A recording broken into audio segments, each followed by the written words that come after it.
Saber melakukan perjalanan safar ke Marsha Alam setelah kematian adiknya yang mengerikan. Perjumpaan pertama kali dengan Ratu Iblis membuat Saber kehilangan satu orang keluarga. Semua kejadian mistis itu adalah akibat dari perbuatan Saber yang dulu bekerja sama dengan bangsa jin lalu mencapakan mereka begitu saja. Di lain hal, Manal meminta Hasan untuk meninggalkannya karena ia tak bisa memberikan anak. Aisyah datang menemui Manal sendirian sembari membujuk untuk kembali menjalani pengobatan.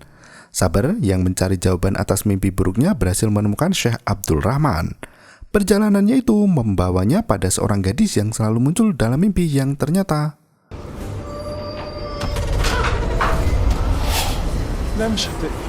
mampukah Saber mengalahkan sang Ratu Iblis yang terus menghantui? Berikut ceritanya. Setelah Saber membujuk Bakir untuk meruqyah Bedur, akhirnya ia bisa meyakinkan 3 kakaknya Bedur bahwasanya gadis itu butuh pengobatan. Dengan penuh percaya diri, Saber masuk ke dalam ruangan dan mulai berbicara dengan Bedur. Naasnya, gadis itu dirasuki oleh si Ratu Iblis yang tertawa dengan kesombongan dalam dada. Ratu Iblis itu berkata jika pengkhianat tidak akan lepas dengan mudahnya. Tubuh Saber dibikin lemas hingga tersungkur di hadapan Iblis. Setelah sosok jin wanita itu puas melihat Saber tak berdaya, dengan licinnya ia keluar dari tubuh Bedur. Gadis malang itu pun langsung terduduk lemas tak bertenaga. Saber kebingungan mencari si Ratu Iblis yang langsung menghilang dalam sekejap mata. Sementara ketika kakak Bedur ikut panik melihat kondisi adiknya yang tak berdaya. Di tempat lain, Hasan mulai kerjasamanya dengan Haji Abbas, pria yang dibawa oleh Emat untuk menjalin kontrak kerja dengan toko Galib. Hasan sangat percaya dengan pria yang baru dikenalnya itu dan menuruti semua saran dari Haji Abbas.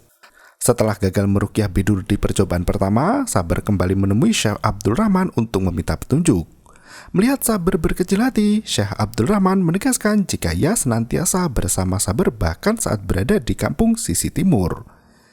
Ia melihat saat Saber pergi ke rumah Pak Osman yang dianggap berhasil mengusir jin dari rumah itu. Syekh Abdul Rahman memberi nasihat agar Saber tidak berpuas diri hanya dengan mendengar pujian dari orang lain.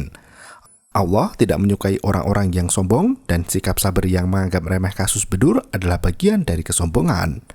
Syekh Abdul Rahman meminta Saber untuk belajar dari kesalahan dan melakukan pengasingan diri.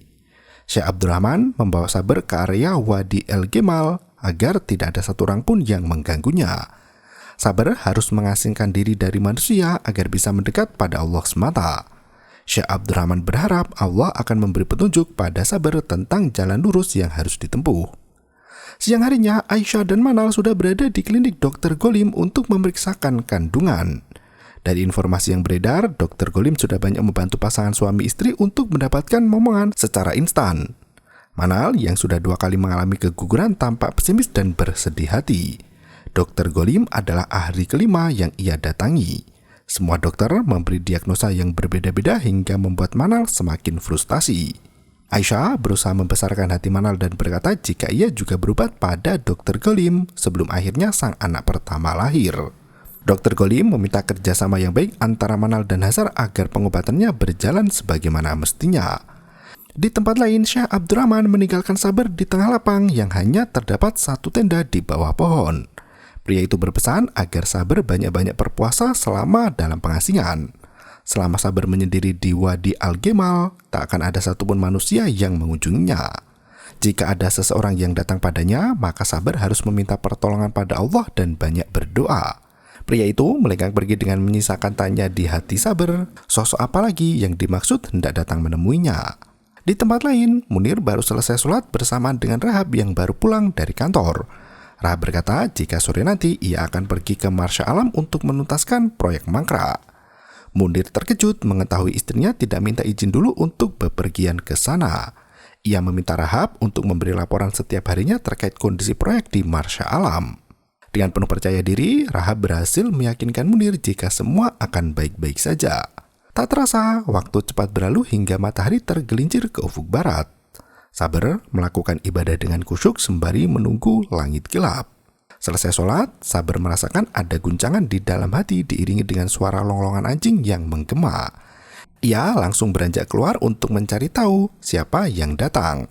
Anehnya, seekor unta berjalan tepat di hadapan Saber dan melintas begitu saja. Malam harinya, Aisyah membantu Safa untuk pergi ke kamar dan beristirahat. Sebelum tidur, Safa menanyakan perihal anaknya Saber yang belum memberi kabar.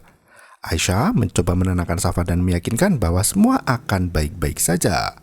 Setelah Safa merebahkan diri di atas ranjang, Aisyah bergegas mematikan lampu kamar.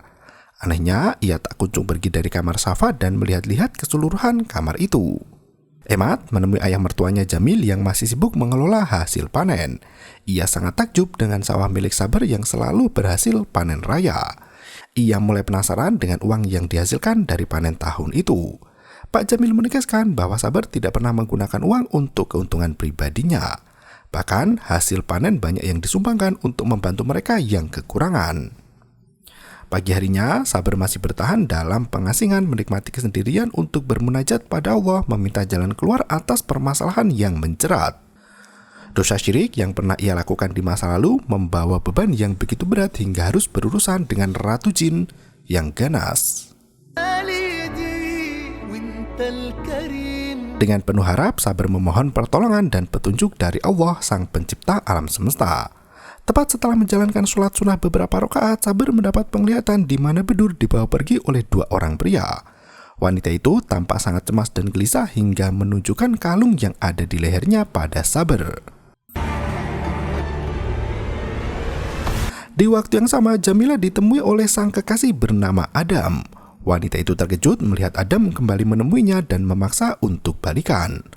Jamilah menolak keras dan meminta Adam untuk tidak mengganggunya lagi. Siang harinya, Saber menjalankan sholat zuhur berjamaah di masjid dekat Marsha Alam. Syekh Abdurrahman langsung menyapa pemuda itu dan bertanya apakah Saber sudah selesai melakukan pengasingan diri.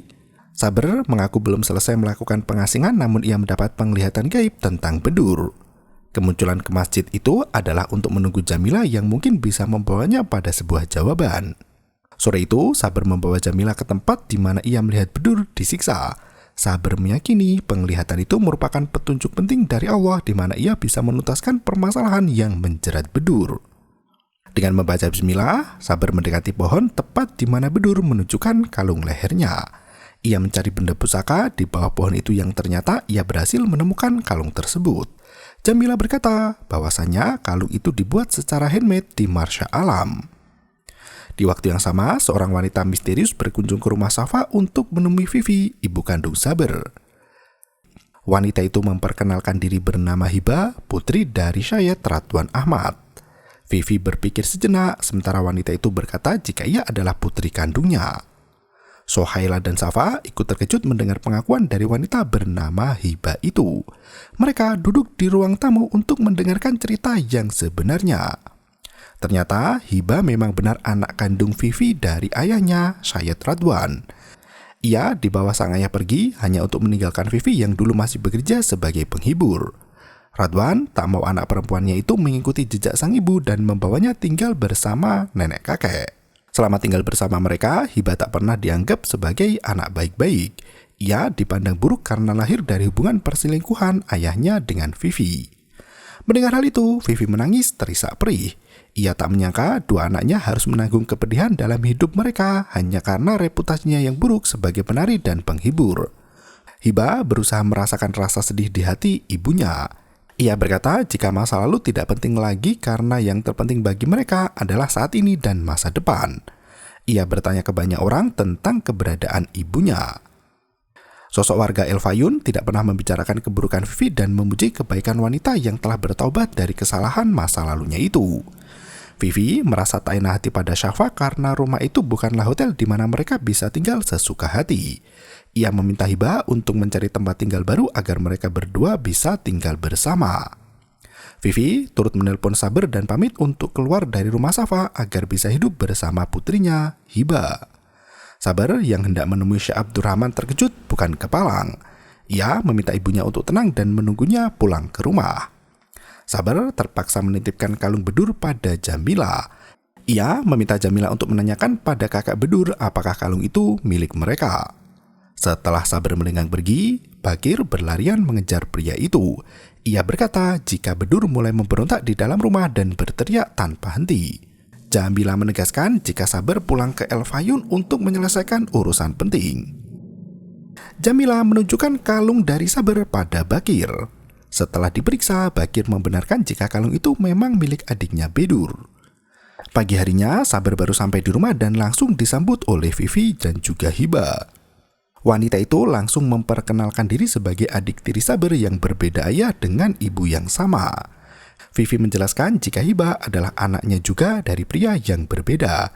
Ia meminta izin pada Sabar untuk tinggal bersama Hiba di tempat lain karena merasa tak enak sudah merepotkan Safa sekian lama. Sabar justru memaksa Vivi dan Hiba untuk tetap tinggal di rumah Safa bersamanya.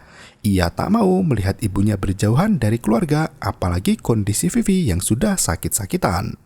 Di tempat lain, Rahab baru saja sampai di Marsha Alam untuk meninjau proyek suaminya. Mazen sudah menunggu di sana untuk memberikan laporan terkait Syekh Sabar. Mazen bercerita panjang lebar tentang Jamila, gadis yang menentang keras proyek Marsha Alam karena dinilai merugikan warga.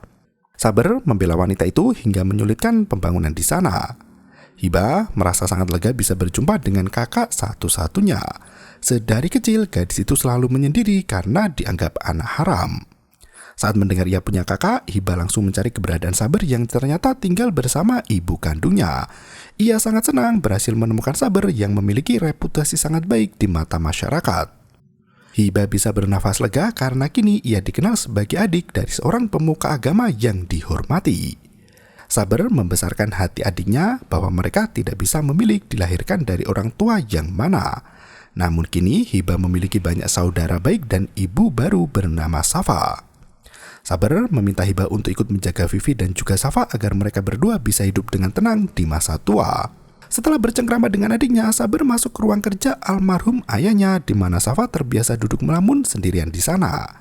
Ia menanyakan kabar Safa yang terlihat tak enak badan. Safa masih menyembunyikan rasa sakit di tubuhnya dan berkata jika ia baik-baik saja. Dari luar jendela terlihat sosok dukun wanita yang bertemu Sabar dalam perjalanan safar. Sabar terkesiap dan mendekati jendela. Wanita itu berdiri di depan mobil Sabar menunjukkan kalung bedur padanya. Sabar langsung lari keluar rumah hingga membuat Safa khawatir dengan sikap putra terbaiknya itu.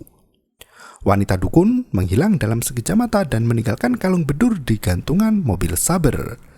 Hasan menghampiri adiknya yang terlihat panik di dalam mobil. Sabar berkata jika ia harus kembali melakukan perjalanan dan menitipkan ibunya pada Hasan. Malam harinya, Rahab berjalan menuju ke tengah gurun pasir di mana seonggok api menyala terang. Tak berselang lama, muncul arwah Golib, ayah kandung tercinta yang sudah lama tiada. Golib bertanya, adakah orang lain yang mengikuti Rahab untuk bertemu dengannya? Dengan menitikkan air mata, Rahab mengungkapkan jika ia sangat merindukan sang ayah. Setelah memastikan tak ada seorang pun yang mengikuti, Golib langsung bertanya apakah putrinya itu masih mencintai Sabar. Rahab mengaku bimbang dengan hatinya yang masih berkecamuk tak menentu. Meski ia sudah menikah dengan Munir, perasaan rindu pada Sabar masih kuat terasa. Golib mengingatkan putrinya untuk tidak masuk ke lubang yang sama. Ia kini lebih mengkhawatirkan nasib Manal yang sedang dalam bahaya. Ia meminta Rahab untuk menjaga sang kakak agar Manal menuruti kata dokter dan jangan mengikuti saran dari orang lain. Sementara pesan untuk Rahab, Golib meminta putri bungsunya untuk melanjutkan apa yang sudah ia mulai. Rahab masih tak menyangka jika malam itu ia bisa bertemu dengan arwah ayahnya. Golib meminta agar pertemuan mereka dirahasiakan dari siapapun juga. Untuk meyakinkan Rahab, ia menjabat tangan putrinya itu dan membiarkannya pergi. Pagi harinya Sabar kembali menemui Bedur di kediamannya. Sabar meminta bantuan Bakir untuk menahan tubuh Bedur saat ia melakukan ruqyah. Saat dibacakan ayat suci Al-Quran, tubuh Bedur langsung kejang-kejang dan berteriak kesakitan. Di waktu yang sama, Haji Abbas menemui Hasan untuk melanjutkan pembicaraan bisnis mereka berdua. Di tengah percakapan itu, Hasan mengeluhkan sikap Manal yang lebih menurut pada dokter barunya. Ia merasa lelah dengan segudang pengobatan untuk mendapatkan keturunan, sementara Manal bersikeras untuk melanjutkan ikhtiarnya. Haji Abbas justru berkata jika Hasan layak mendapatkan istri muda. Ia berusaha mempengaruhi Hasan bahwa poligami itu dianjurkan dalam Islam. Malam harinya, Bedur sudah kembali tenang di atas ranjang bersama kakaknya Bakir. Sabar memberi petuah agar Bakir senantiasa membaca surat Al-Baqarah di kamar adiknya. Saat hendak pergi, Sabar tak sengaja melihat foto wanita yang mirip dengan sosok wanita misterius saat dalam perjalanan safar. Ternyata wanita itu adalah ibu kandung Bakir dan Bedur yang sudah meninggal sejak 2 tahun lalu. Pagi harinya, Sabar menemui Syekh Abdurrahman dan menceritakan ibu Bedur. Syekh Abdurrahman mengenal wanita itu sebagai orang yang baik. Ia memperingatkan bahwa mimpi Sabar tentang wanita yang telah meninggal itu adalah sebuah pertanda dari Allah. Syekh Abdurrahman hendak menegaskan jika kemampuan Sabar dalam menyembuhkan penyakit goib merupakan anugerah yang tidak boleh disalahgunakan. Ia meminta Sabar untuk terus menggunakan ilmunya dalam kebaikan dan membantu sesama tanpa meminta imbalan harta. Sabar pun berjanji akan selalu berada di jalan yang benar dan senantiasa membantu mereka yang membutuhkan. Di tempat lain, Manal yang tak kunjung hamil mulai resah dengan pengobatannya bersama Dr. Gonim yang disarankan Aisyah. Ia mulai mencari cara lain dengan menghubungi Dukun Amar. Ia bersikeras untuk menemui Syekh Syafan, orang yang dikenal Amar dan katanya bisa memberi solusi terkait kehamilan. Siang itu, Sabar terkejut melihat Abu Al-Khair yang mengikutinya sampai ke Marsya Alam. Ia bertanya apa gerangan yang terjadi. Abu Al-Khair berkata jika Munir Al-Hawi hendak bertemu dengan Sabar. Pemuda El Fayun itu langsung menolak dan berkata jika ia tak mau berurusan dengan orang jahat seperti Munir. Abu Al-Khair langsung membenarkan ucapan Sabar. Ia berkata jika Munir memang bukan orang yang baik. Sabar pun melenggang pergi tak mau berurusan dengan Munir dan juga antek-anteknya. Di waktu yang sama, Vivi meminta putrinya Hiba untuk mengajak Safa makan bersama. Mereka bisa mendengar suara radio yang sangat kencang dari kamar Safa yang membuat Vivi semakin khawatir padanya. Hiba pun masuk ke kamar Safa untuk mengajak keluar dan makan siang. Anehnya, Safa langsung marah dan mengusir Hiba untuk keluar dari kamarnya. Jamila menemui Syekh Abdurrahman yang sudah dianggap seperti ayahnya sendiri. Ia bercerita kekhawatirannya tentang Adam yang datang ke Marsya Alam dan memaksanya untuk menikah. Jamila tidak memiliki perasaan apapun terhadap Adam dan hal itu membuatnya bersedih. Syekh Abdurrahman menegaskan jika menolak lamaran atas dasar perasaan tidaklah berdosa. Jika Jamila tidak mencintai Adam, maka tidak mengapa baginya untuk menolak pinangan dari pria itu. Hari berikutnya, Dukun Amar membawa Manal ke tempat praktek pengobatan alternatif Syekh Syafan. Manal memberikan sejumlah uang pada Amar yang sudah mengantar ke tempat itu. Ia meminta Amar untuk merahasiakan kunjungnya ke tempat Syekh Syafan. Manal langsung masuk dan mengutarakan keinginannya yang sangat kuat untuk segera punya anak. Syekh Syafan memberikan sebotol air yang harus diminum setiap hari 3 kali selama 3 hari berturut-turut. Tak disangka, polisi masuk menggerebek tempat praktek Syekh Syafan dan menangkap mereka berdua. Karena Sabar tak mau bertemu Munir, sore itu Rahab menemui sang mantan untuk membicarakan bisnis di Marsya Alam. Rahab memaksa Sabar untuk menemui suaminya Munir sebagai pimpinan dari perusahaan yang mendirikan proyek besar di tempat itu. Ia berkata jika Sabar hendak menghentikan proyek itu, maka ia harus bertemu 4 mata agar bisa membujuk Munir sendiri. Malam harinya, Hasan menebus Manal di penjara yang jadi korban salah tangkap polisi. Ternyata Syekh Syafan adalah seorang penipu yang berkedok ustadz.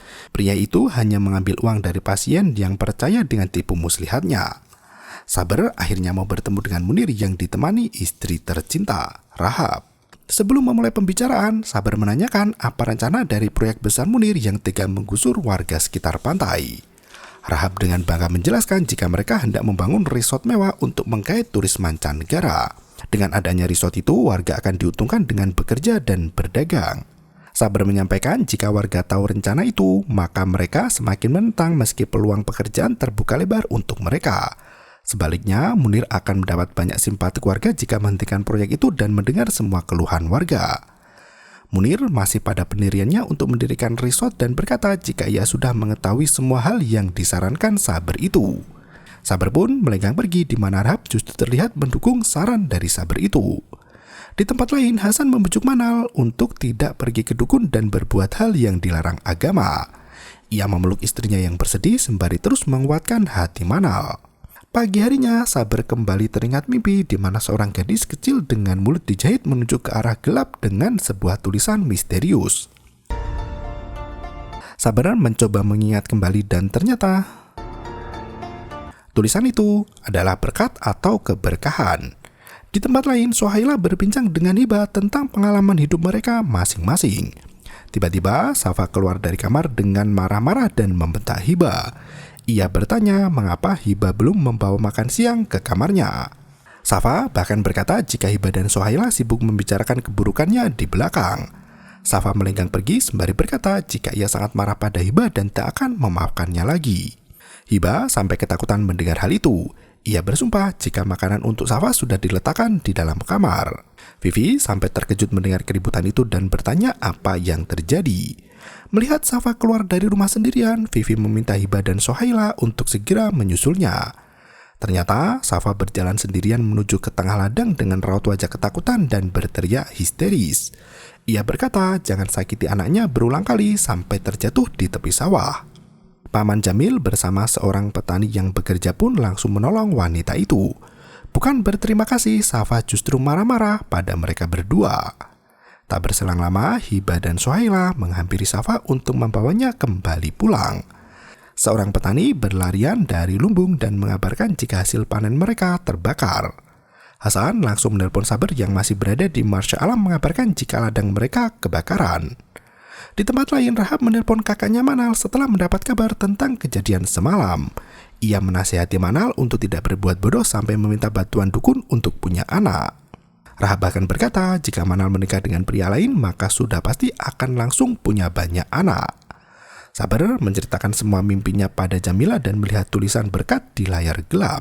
Saat Jamila berjalan pulang, ia melihat tulisan itu di tembok rumah warga. Malam harinya, Safa masih terbaring lemah di atas ranjang bersama Sohaila yang terus menemani. Sejak kehilangan suami dan putra bungsunya, kondisi Safa semakin tak menentu dan sering sakit-sakitan. Vivi sampai kasihan melihat nasib Safa yang menyedihkan dan ditimpa berbagai macam cobaan dalam hidupnya. Pagi harinya, Saber baru sampai ke El Fayun untuk memeriksa lumbung hasil panen yang kebakaran. Paman Jamil meminta maaf karena kejadian itu benar-benar di luar prediksi BMKG.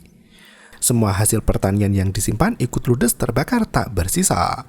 Saber merasa ada yang tak beres dan benar saja simbol iblis kembali terlihat di bekas tembok yang terbakar itu. Paman Jamil menceritakan perihal Safa yang bertingkah semakin aneh semenjak Saber pergi merantau beberapa hari. Di tempat lain, Abu Khair menemui Rahab untuk membicarakan kelanjutan kerjasama di antara mereka berdua. Mengetahui Saber dikagumi banyak warga di Marsha Alam, Rahab menginginkan Saber untuk ikut andil dalam proyek suaminya itu. Ia meminta Abu Khair untuk membujuk Saber agar pria itu bergabung ke perusahaan Munir. Malam harinya, setelah memeriksa lumbung di sawah, Saber pulang bersama Hasan sembari membicarakan kondisi Safa yang semakin memburuk. Ia masuk ke kamar Safa yang disambut dengan senyuman bahagia.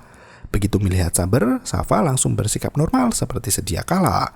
Jamila menghubungi Saber dan berkata jika ia sudah menemukan sosok gadis kecil yang muncul dalam mimpi persis seperti yang diceritakan Saber padanya.